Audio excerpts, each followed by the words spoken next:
Punctuation বলতে কি বোঝো? বক্তার বক্তব্যকে সুস্পষ্টভাবে বোঝানোর জন্য যে চিহ্ন ব্যবহার করা হয় সেই চিহ্ন সমূহকে পাংচুয়েশন বা বিরাম চিহ্ন বোঝায়।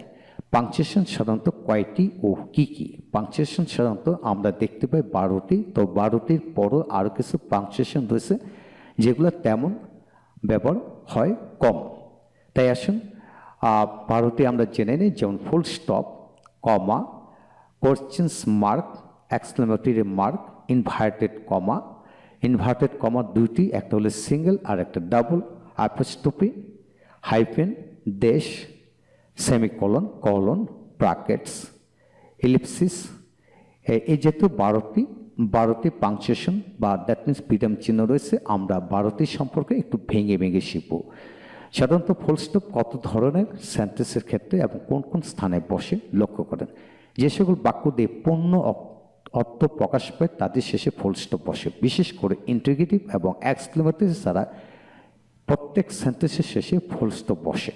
ইয়েস 6 ধরনের, বিশেষ করে 6 ধরনের বাক্যের ক্ষেত্রে বসে। যেমন assertive, he goes to college, imperative, do the work, optative, may Allah bless you, compound sentence, he want to college and took class, সে কলেজে গিয়েছিল এবং ক্লাস করেছিল, full stop. Complex sentence, you will know more if you read more, এখানে full stop. আবার if you read more comma you will know more. এখন হচ্ছেন 6 নম্বর, ওয়ার্ডের সংক্ষিপ্ত রূপ, নামের সংক্ষিপ্ত রূপ, উপাধির সংক্ষিপ্ত রূপ চিহ্নিত করতে হলে ফুল স্টপ ব্যবহার করতে হয়। যেমন মিস্টার খান, মিস্টার রফিক, এ কে খান, ডক্টর কামাল, ইউএসএ, এই জাতীয় শব্দের ক্ষেত্রে আপনি ফুল স্টপ দিয়ে পূর্ণাঙ্গ রূপ বোঝাতে পারবেন। এখন আসুন কমা কোথায় বসে। সাধারণত কমা কোন কোন স্থানে এবং কত ধরনের সেন্টেন্সে বা ওয়ার্ডের ক্ষেত্রে বসে লক্ষ্য করেন। যেখানে স্বল্প বিরতি প্রয়োজন সেখানে কমা ব্যবহৃত হয়। ইয়া বিশেষ করে 8 ধরনের বাক্যের ক্ষেত্রে বসে। কয় ধরনের বাক্যের ক্ষেত্রে? 8 ধরনের বাক্যের ক্ষেত্রে বসে। 1 নম্বর, কোনো সেন্টেন্সের অতিরিক্ত অংশকে আলাদা করে বোঝাতে কমা বসে। যেমন উইদাউট ওয়ার্কিং হার্ড কমা we cannot prosper in life, the sun having reason কমা we started our journey, the man being rich, লোকটি ধনী হয়, এভরিবডি রেসপেক্টস হিম, প্রত্যেকে তাকে সম্মান করে। Sadia listen to me, Sadia আমার কথা শোনো, সাদিয়া আমার কথা শোনো। Dinner helps me, dinner helps me, dinner আমাকে সাহায্য করো। ডু দ্য ওয়ার্ক সাদি ইমাম, ডু দ্য ওয়ার্ক সাদি ইমাম। এখানে প্রতি ক্ষেত্রে হালকা বিরতি রয়েছে, সেহেতু এখানে কমা বসলো।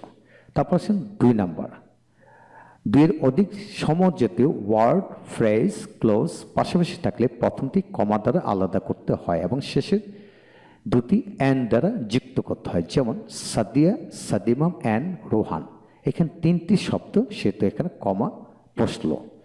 He went to Dhaka, Chittagong and many other places, এখানে 3টি নাম আছে, সেহেতু এখানে প্রথমটি কমা দিয়ে আলাদা করতে হলো। 3 নম্বর, কোনো ব্যক্তির, বস্তুর, প্রাণীর অতিরিক্ত কোনো গুণাগুণ বা অবস্থান প্রকাশ পেলে তাদের আগে বা পরে কমা বসে। যেমন Dina, a student of Dhaka university, teaches us English, Dina Dhaka ইউনিভার্সিটির ছাত্র, আমাদেরকে ইংরেজি পড়ান। I use a mobile made in Japan, I use a mobile made in Japan, আমি একটি জাপানে তৈরিত মোবাইল ব্যবহার করি।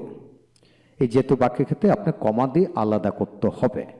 তারপরে 4 নম্বর, জয়নিং সেন্টেন্সের প্রথমে জয়নিং ওয়ার্ড যুক্ত থাকলে প্রথম সেন্টেন্সের শেষে কমা বসে। যেমন সিন্স হি ইজ রিচ, যেহেতু সে ধনী, হি ক্যান হেল্প আস, সেহেতু সে আমাদেরকে সাহায্য করতে পারবে।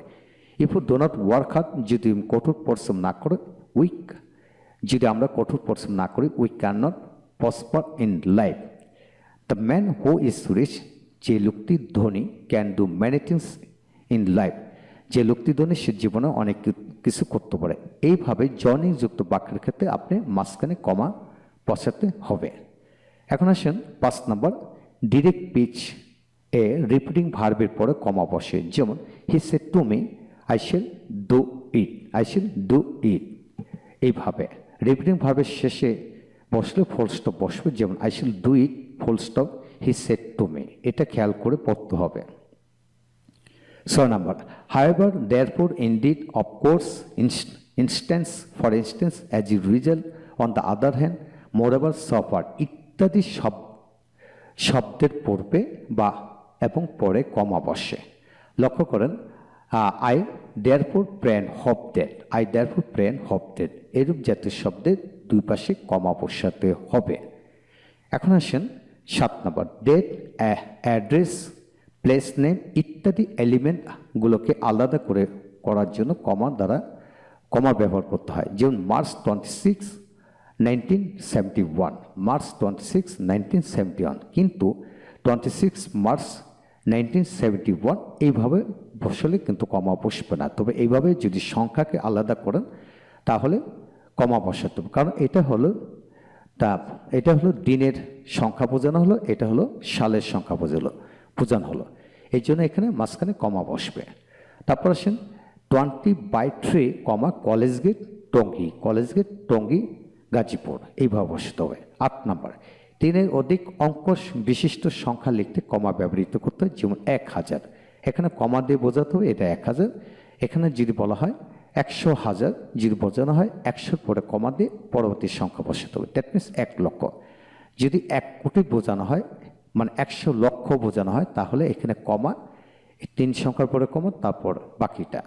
এইভাবে আপনি সংখ্যা বিশিষ্ট ক্ষেত্রে এইভাবে বসাতে হবে। হ্যাঁ বন্ধুগণ, এখান থেকে আমরা শিখে নিলাম কমা 8 ধরনের ক্ষেত্রে ব্যবহৃত হয়। এটা ভালো করে পড়বেন, ইনশাল্লাহ এগিয়ে যাবেন। তারপর আসেন কোশ্চেন মার্ক। সাধারণত ইন্টিগ্রেটিভ মার্ক কোন স্থানে এবং কত ধরনের সেন্টেন্সের ক্ষেত্রে বসে? যে সকল সেন্টেন্সের মাধ্যমে প্রশ্ন করা বোঝে সে সকল সেন্টেন্সের শেষে ইন্টিগ্রেটিভ মার্ক বসাতে হবে।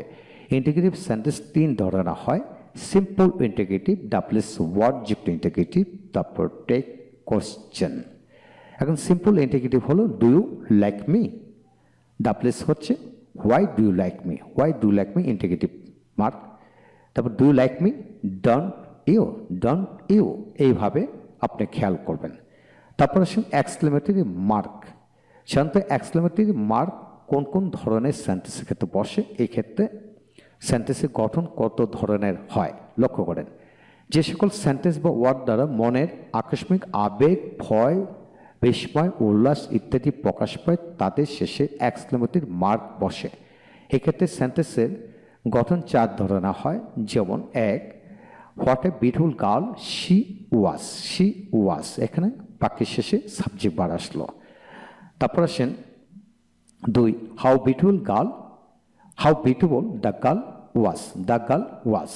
তারপর 2, were I a rich man, আমি যদি ধনী লোক হতাম। হ্যাড আই মাচ মানি, আমার যদি অনেক টাকা থাকতো। তারপর আসেন 3, hurrah, we had on the match. এই জাতীয় অনেক শব্দ রয়েছে, হোররা, ফাই, এলাস, ও, আহ, অনেক শব্দ আছে এইভাবে। 5, শি ইজ এ লায়ার, সে মিথ্যাবাদী। তারপর 4 নম্বর, would that I were a child again, আমি যদি আবার শিশু হতাম। এই ধরন বাক্যে এক্সক্লেমেটিভ বসবে। Would that I could be a child again, আমি যদি আবার শিশু হতে পারতাম। এটা হলো হতাম, এটা হলো পারতাম। এরূপ এইভাবে এক্সক্লেমেটরি মার্কগুলো বসে। আপনাকে বাক্যর গঠন প্রণালী অবশ্যই জানতে হবে। তারপর আসেন ইনভার্টেড কমা, সিঙ্গেল এবং ডাবল। সাধারণত ইনভার্টেড কমা কোন কোন স্থানে এবং কত ধরনের সেন্টেন্স ক্ষেত্রে বসে? বক্তার কথা অবিকল উদ্ধৃতি করতে ইনভার্টেড কমা বসে এবং 5 ধরনের সেন্টেন্স ক্ষেত্রে বসে। লক্ষ্য করেন এখানে, he said I am a doctor, he asked me what is your name, he told me do the work. অর্থাৎ assertive, interrogative, imperative, optative, exclamative এরূপ ক্ষেত্রে ইনভার্টেড কমা বসে। যখন গুরুত্ব কম দেওয়া হয় তখন সিঙ্গেল ইনভার্টেড হবে, যখন ফুল গুরুত্ব দেয় তখন ডাবল ইনভার্টেড বসবে। এখন আসেন ভেরি ইম্পর্টেন্ট অ্যাপোস্ট্রফি। সাধারণত অ্যাপোস্ট্রফি কত ক্ষেত্রে এবং কোন কোন ওয়ার্ডের ক্ষেত্রে বসে? সাধারণত অ্যাপোস্ট্রফি 6 ধরনের ক্ষেত্রে বসে। যেমন নাউনের পজিটিভ ফর্ম গঠন করতে, যেমন কামাল থেকে কামালস, বয়েজ, ব্রাদার্স, এটা হলো নাউনের ক্ষেত্রে। তারপর আসেন প্রণনের ক্ষেত্রে, যেমন I am, I'm, we are, we're, they are, they are, they're, sorry you are, you're, he is, he's, it is, it's, she is, she's, I have I've, he has his, it has its, it has its, I will, I'll, there is theirs, they are there, they are there। এরূপ ক্ষেত্রে আপনি খেয়াল করে পড়বেন প্রণনের এবং auxiliary verb সংক্ষেপ করতে এটা বসে। তারপর আসেন অক্সিলারি ভার্বের সাথে নট যখন বসাবেন এই ক্ষেত্রে অ্যাপোস্ট্রোফি বসে, যেমন is not, isn't, are not, aren't, do not, don't, does not, doesn't, has not, hasn't, have not, haven't. এইভাবে আরও অক্সিলারি ভার্ব রয়েছে, সংক্ষেপ করতে এইভাবে বসে। এখন আসেন অ্যাব্রিভিয়েশন।